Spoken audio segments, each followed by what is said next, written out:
Have you ever felt like you failed at being consistent, even though you had a goal, you made a plan, you started doing it, but then you missed the day and you just feel like you fell short, like you failed? I've been there too. And consistency is something that we all strive for and something that society has taught us to strive for. However, I think we have the wrong mindset when it comes to consistency. And it's something that I've been battling for years and something that I think is really helpful for other people to hear. And that's what we're going to talk about today. If we haven't met yet, my name is Isabel, and on this channel, we talk all about embracing your weird in order to build a better brand, business, and life.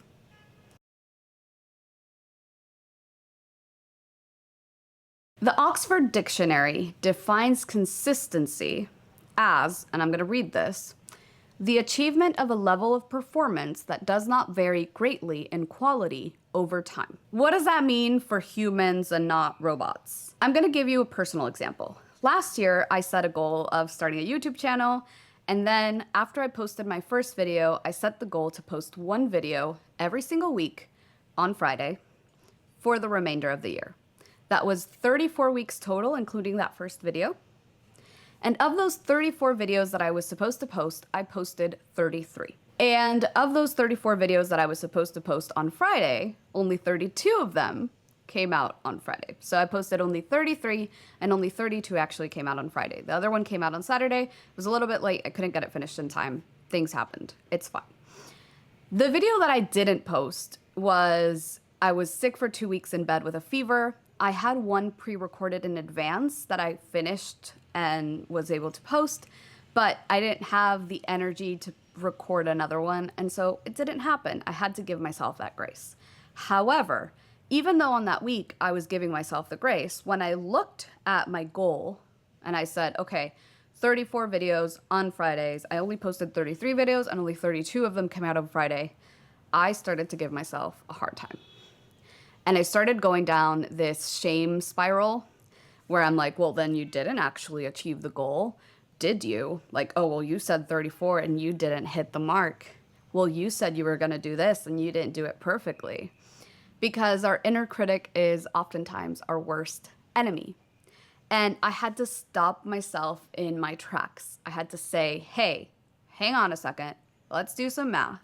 And when I did the math, I realized that out of 100%, posting 33 videos was a 97.06% success rate.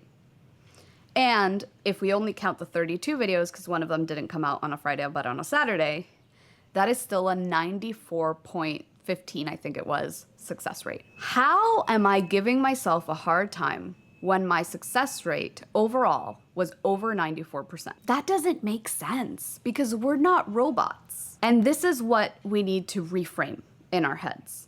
Now, if you're liking this video so far, I would love for you to let me know in the comments, what's one area of your life where you've tried to be consistent and you feel like you're falling short?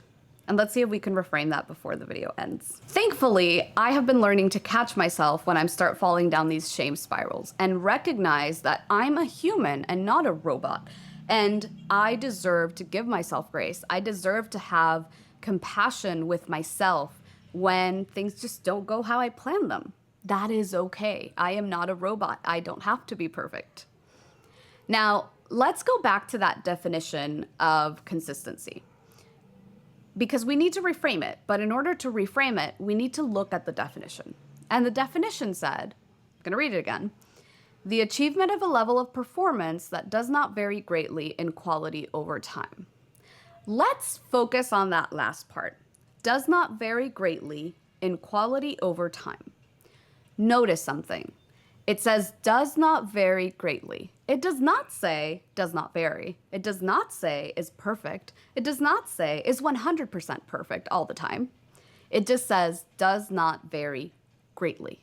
AKA 94% or 80% or 70% out of 100 is still good. It's better than zero. It's better than stopping for one day and then deciding to never do this activity again because, well, you already failed, so why bother? What's the point? That is the toxic part of a consistency mindset. We have been taught an all or nothing mindset when it comes to consistency.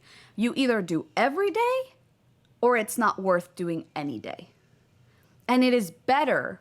Let's say you have a goal of going to the gym 3 times a week, Monday, Wednesdays, and Fridays. You go on Monday, something happens and you don't go on Wednesday. And so you're not gonna go on Friday or the next week or the week after that? That doesn't make sense. It would be better if you decide to go on Friday anyways, or if you have a chance, maybe go on Thursday and Friday, or maybe go on Thursday, but if you wanna leave a day in between workouts, go on Thursday and Saturday, right? There's so many things that we can adapt and we can do to get back on track. And all it takes is leaving that all or nothing mindset at the door and coming back into it with a little bit of flexibility and a little bit of self-compassion. Here's 3 things that helped me refocus or reframe this all or nothing mindset. The first thing is focusing on progress and not on perfection, seeing how far I've come. Last year I had a goal to journal every day. I don't know why I set that goal when I've never been able to journal in my life, but I set this weird goal of journaling every single day. And I don't remember how many times I've journaled, but it was like 50 times or something like that. And I looked at that and I said, oh my gosh, I have never been able to journal 50 times in a single year. That's almost 1 time a week. That's way more than I've ever journaled in my entire life. And I was really proud of that. However, I remember in January when I only journaled 10 times out of the 30 days that I wanted to journal, 31 if you're counting the exact days of the month. And I felt really guilty that I hadn't followed through with that goal. But over time, in 2024, I journaled more than probably what I journaled in the 5 years previous to that. And this year, I'm hoping I can journal double that or triple that amount. However, if I had looked at my original goal only and not seen the context of everything that happened last year, I would have gone down a shame spiral, which again, not worth it. Let me get back on track. The second thing, the never miss 2 days rule. Now this comes from James Clear's book, Atomic Habits, which I highly recommend. And he says, it's okay to miss a day, just never miss 2. Now, I have a little bit more self-compassion for myself than that. So my rule is never miss a day. My rule is if you miss a day, try not to miss the second. But if you do, just make sure that you get back on track when you can. Because it's okay to miss 2, 3, or 4 days as long as you get back on the horse as soon as you can. And the last rule is to track. Use a habit tracker, use a journal, use a bullet journal, use Notion, use whatever you want to track how often you are doing the things that you want to be doing consistently. Because when you track this is when you can really see how much it's varying over time. If I had not tracked how many videos I posted and when I posted them, I would not be able to see that 97% of the videos were posted and that 94% were posted on the right day. You have to track that in order to see it.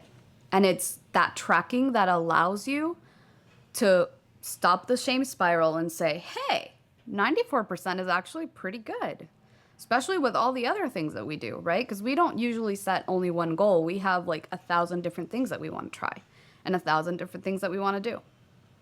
So all in all, the next time you are feeling down about missing a day, remember to let go of that all or nothing mindset. Just focus on getting back on the horse. Focus on getting back on track. Let go of perfectionism. Let go of trying to be a robot. And just remember that consistency means something that does not vary, a level of performance that does not vary over time, greatly over time. You can miss a day, and that is okay. If you found this video helpful and you stuck around to the end, but you also know you're that person that has a hard time getting back on the horse, you might really like my habit streak problem video, in which I tell you a lot of different strategies to get back on the horse when your brain is telling you, ugh, why bother? If you also like this video and you know someone who might need this mindset shift, I'd love for you to share it with them. And as always, stay wild, stay weird, and I'll see you in the next one.